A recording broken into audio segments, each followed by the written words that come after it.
Welcome to Unapologetically Anxious Me, Confessions of a Haitian Girl, the podcast where I blend life, love, sex, and relationships with mental health, social issues, and history, all from my very unabashed perspective. Join me, Joe Ciceron, as we unravel the power of vulnerability, celebrate storytelling, our history, and connect with incredible individuals who have tales to share. Let's dive deep into our essence and the narratives that mold us, because in this space, we believe in the magic of authenticity and the beauty of being unapologetically you.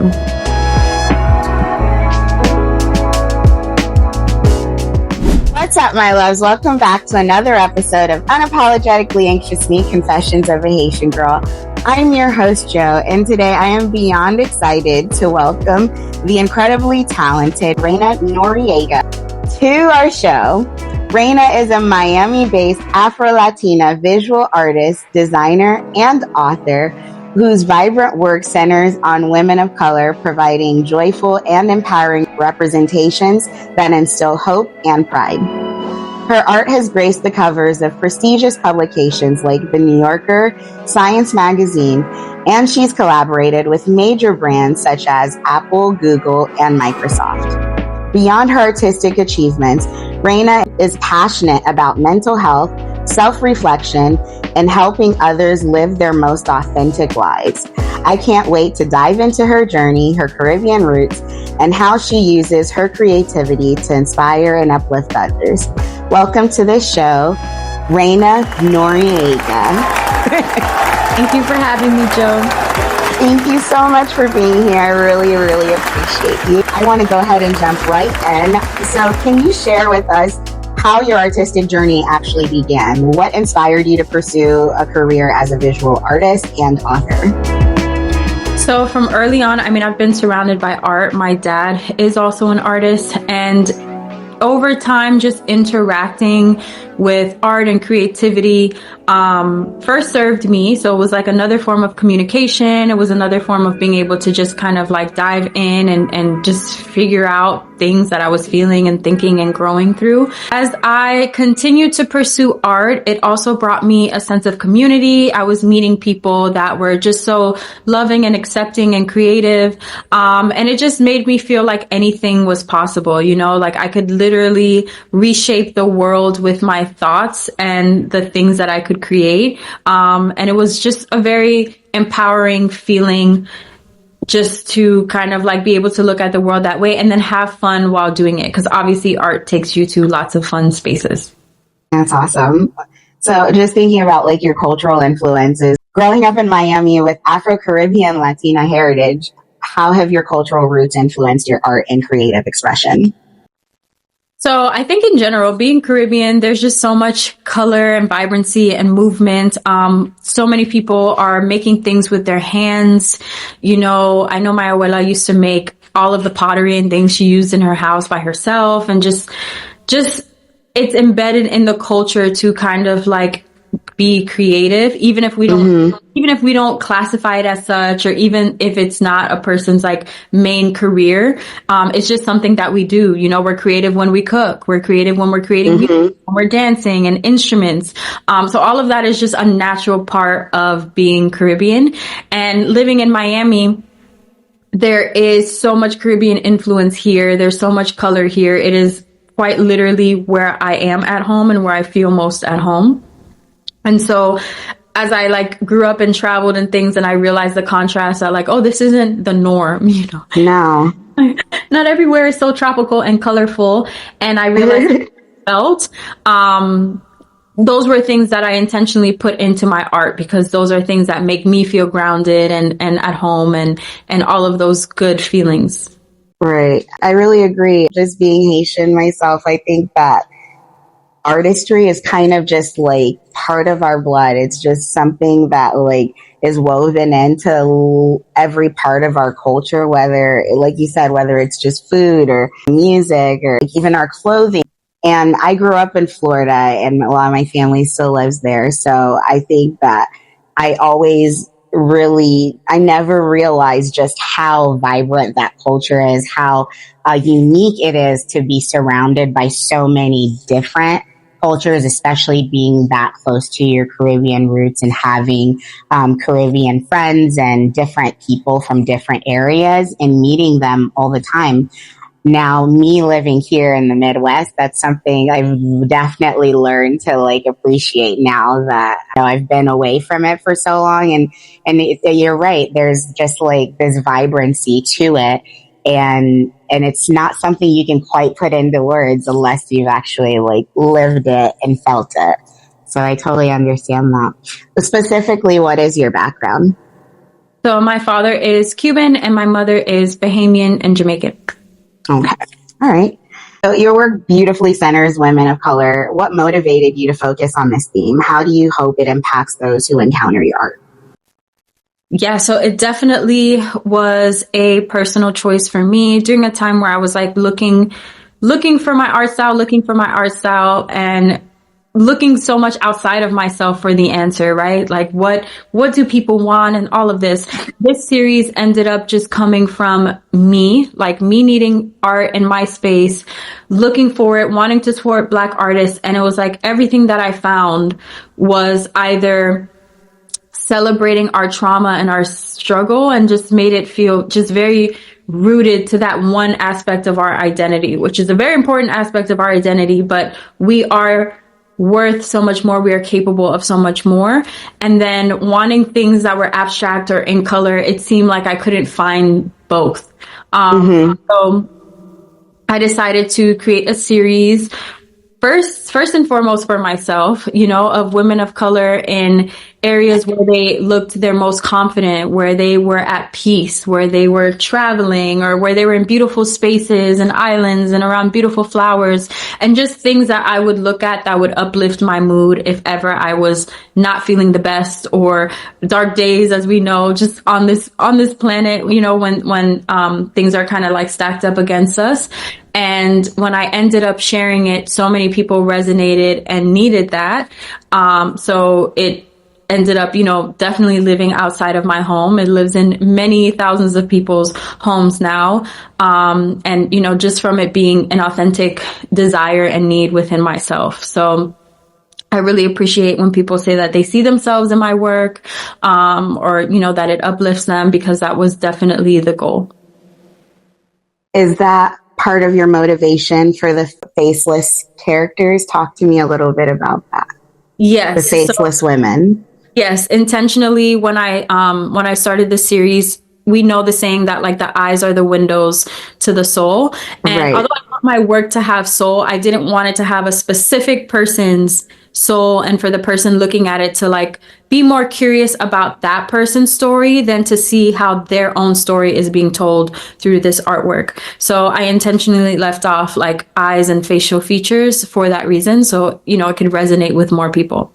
I think that's beautiful, and that's one of the things that I noticed immediately, because it does allow you to kind of enter the art and kind of see yourself there and imagine yourself as all these different women, which I feel like allows you to experience it in a very unique and authentic way. And I think that's beautiful. You've emphasized the importance of introspection and self-reflection in your work. How has your personal journey with mental health shaped your creative process and the messages you convey through your art? Yeah, so I give the credit first and foremost to God for creating me this way and like making my mind work this way. And I had one experience in particular where, I was just like really in my head, really down, really questioning things. And in a moment of like extreme clarity that I knew that that voice was not my own, it made me really focus on my journey and really try not to take things for granted, and know that like everything that was happening was not happening to me. It was happening for me, and it was leading me somewhere. So I became very intentional about learning whatever lessons God was trying to teach me, making sure I was learning them, making sure I was alchemizing them, and making sure I was sharing them so that other people that are also going along experiencing similar things could kind of see that, okay, this isn't the end. This could be the beginning of something new, or this isn't happening because I'm unlucky. It's happening to mold me into the highest version of myself. So I started to put those lessons in my poetry books, and just kind of like make sure that the things, because I come across things and it sticks, right? If I read something about boundaries, it makes me question, like, okay, what are these boundaries I keep reading Right. about? What do I need to do? How do I apply them in my own life? Where have I been slacking on applying boundaries? And then I make changes, and then I evolve and I grow. So just kind of like looking at the respect that I was getting from people and the love, and like, I love that, but I also wanted them to know that, like, you too can do the same or more, as long as you're able to see how precious your journey is, learn those lessons, and evolve from it. In today's fast-paced world, how do you stay true to yourself and ensure that your art remains authentically who you are? Definitely by spending time away from the noise, making sure that I am, I journal a lot, I try to meditate, I try to detach from a lot of external stimulation when I can, to make sure that, like, I'm staying true to my goals, my purpose, my passion, and that is what people are getting through my work. There is a need to create more and create faster just with the digital landscape. And I try to balance, satisfying my community and giving them new things to, interact with and see, while also staying true to, like, the artist in me that, like, needs time, needs to reflect, needs to investigate, needs to play around, and needs to have trial and error, and needs to go out in the world and collect experiences that will later inform the artwork, in a way that even more people can resonate with, or, see the growth, or it'll be Yeah. more impactful than just like there was a time where, to build this platform, I was pumping out a new illustration every day, every day, every day. And at some point it becomes robotic, because it's like, you don't have time to really look at what you're doing and say, oh, I want to make this change, because changes are risky. You might, Right. you might lose people, or it might not come out the way you think. And when you're like, well, I need to post the next thing by noon tomorrow, you don't have that time to play and to have trial and error and to just sit in stillness. And I think that is Right. important. From magazine covers to collaborations with major brands, your work has reached a diverse audience. How have these experiences influenced your perspective as an artist, and what have been some standout moments in your career? So my career has shocked me in a lot of ways. I know, like, I've put in the work, I've tried to be disciplined, and I've definitely plant seeds, and I'll talk about that. You'll hear me talk about that a lot. But it just, like, even the first time that I had the opportunity to do a Today at Apple, like, I had watched so many of my favorite creators get that opportunity, and in my mind it's like, this will come at some point.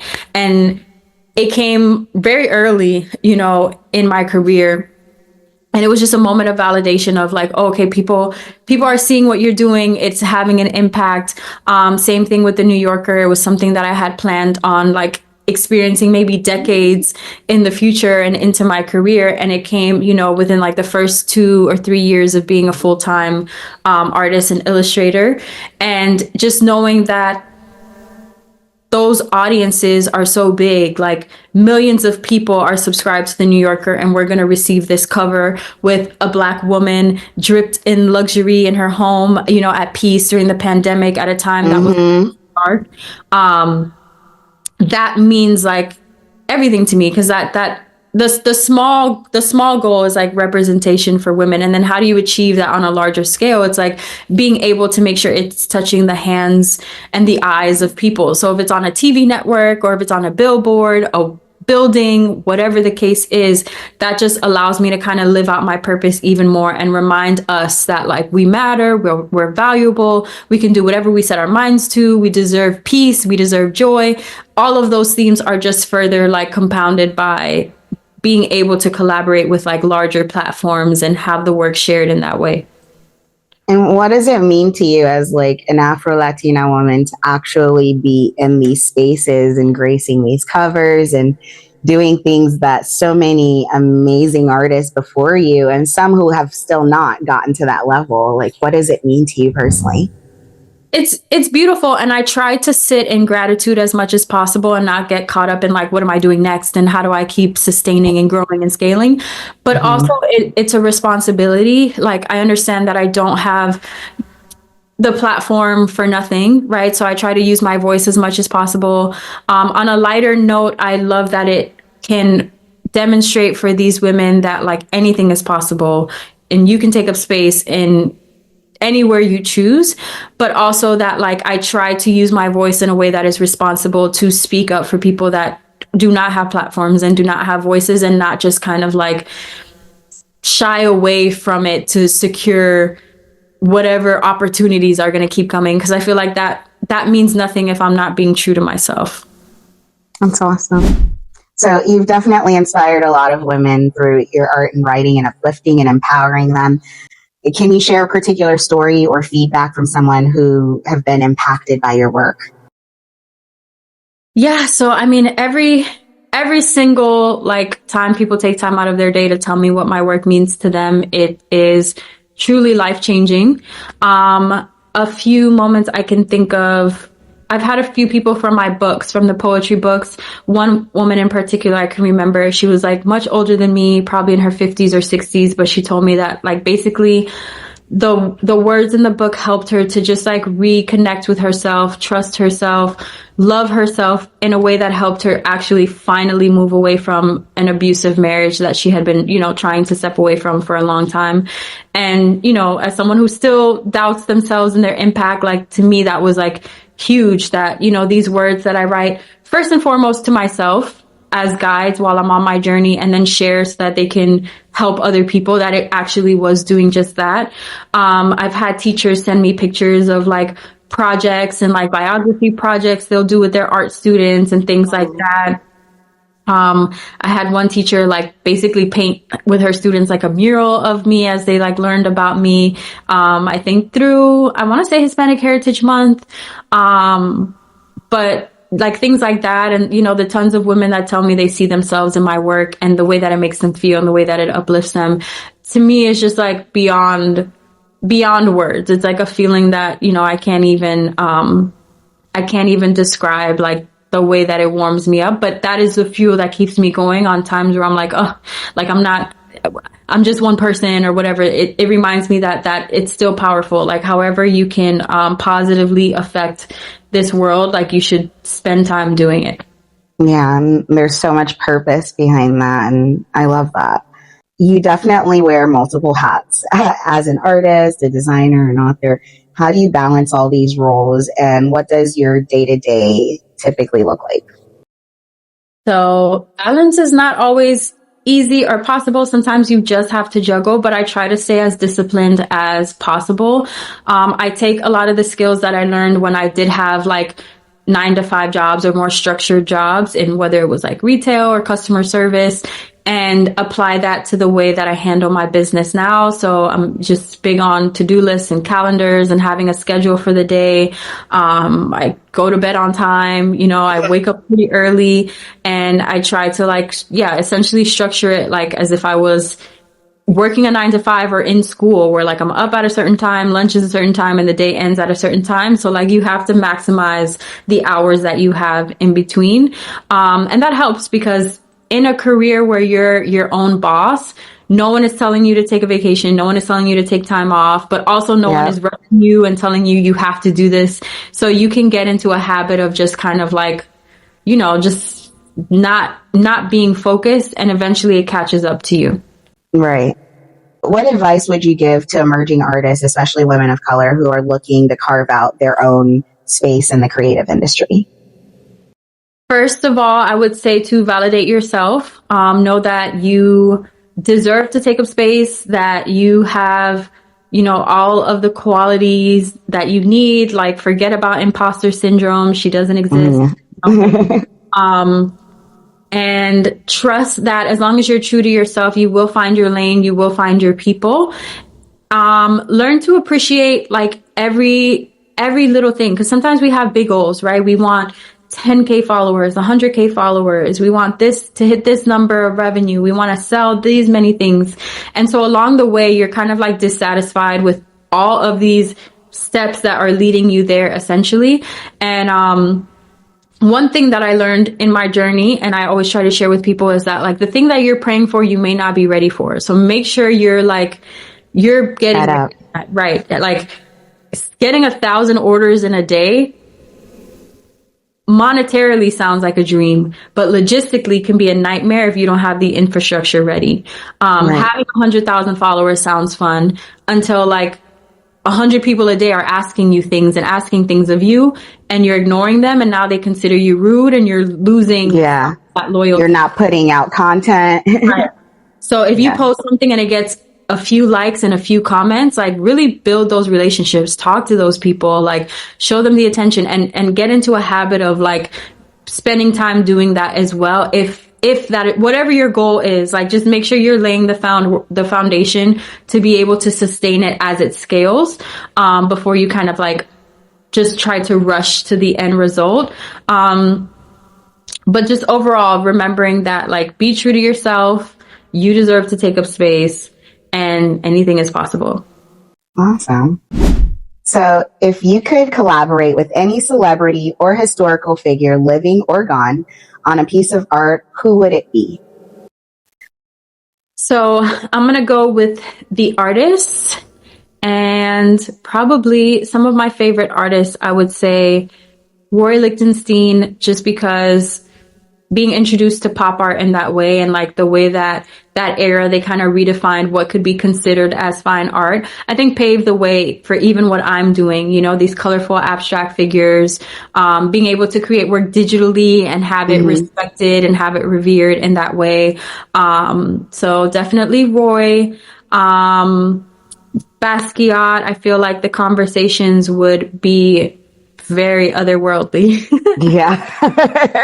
That'd be wild. A lot of things going on in his mind and in that era that, you know, I would love to hear. And Frida Kahlo as well, I think. Love her. The work, the portraiture, just the way her mind works. Definitely my big three. Absolutely. I love that. Great ones too. So you're sitting down, you're ready to create. What is the song or artist that is on the top of your playlist? So definitely like melodic, moody music. So I listen to a lot of Kaytranada is a little faster, but I also throw Kaytranada in there. Masego, Alina Baraz, what else? The Internet. Just those are the vibes always. The vibes are always like this over here. Besides your incredible art skills and writing skills, do you have any quirky hidden talents that we do not know about? I quit ballet too soon, so I'm not flexible. Can't do any flips or anything. I did dance for a while. I forgot about that. And, but if I had a choice, I would have given myself a sprinkle more singing skills so that at home, you know, it could be enjoyable for everyone. Cool. So what's next for you, Reyna? Next is really allowing my creativity to like thrive this year. I feel like I put a lot of constraints on myself last year, trying to build other things and being pulled in all these directions. So this year I really want to just spend time creating my best work and, just really like acting on ideas that I've had and not so much of the pressure to be perfect. I think that's a hidden trap that people don't really realize as they're wanting visibility, is that you feel less able to just experiment and just share things before you're perfect. And then that can be really debilitating, and it can cause you to just like hoard your ideas because nothing, you know, before, like if I wanted to publish a book, I'm going to write the book and put it on Amazon. Now it's like that question of like, should I wait for an agent? Should I wait for a publisher? Should it be on this platform? Like, whereas like the book's been written for 3 years, but no one's seeing it because it's like, okay, now I have to do it right. Like this pressure. Right. So this year, I still want to do things to the best of my ability, the most professional and all of that. But I do want to like trust my ideas a little bit more and allow them to have wings and go where they're meant without so much of that pressure to be like perfect. Awesome. My very last question for you is on a scale of 1 to 10, how happy are you right now and why? Ooh.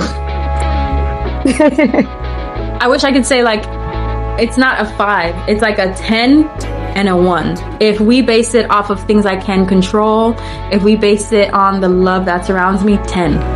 If we base it on the state of the world, 1. Great.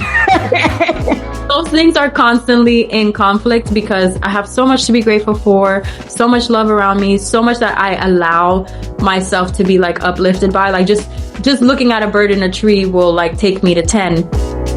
But then there's this constant awareness of like, there are people that need help right now. Yeah, the world is literally on fire. Yes. We keep smiling. We keep using our platforms to share positive messages that will hopefully, inspire even more people to live their dreams and to spread joy and color within the world. So every little bit counts. The art, the podcast, the writing, everything counts. It all makes a difference. And that's what we have, for the time being. Awesome. Thank you so much, Reyna, for coming on Unapologetically Anxious Me. It was an absolute joy to have you and talk to you and get to know you. I respect your work so much, and I just think that what you do is absolutely beautiful. So just keep doing what you're doing. Where can people find you? Like, go ahead and drop your handles. Absolutely. I mean, I exist most places just with my first and last name. So ReynaNoriega.com, at Reyna Noriega _ on Instagram or Threads. And, TikTok, Reyna Noriega 8 or something like that. So yeah, basically if you type in my name, you should be able to find me and see what I'm up to, see what I'm creating, see what I'm sharing. And yeah.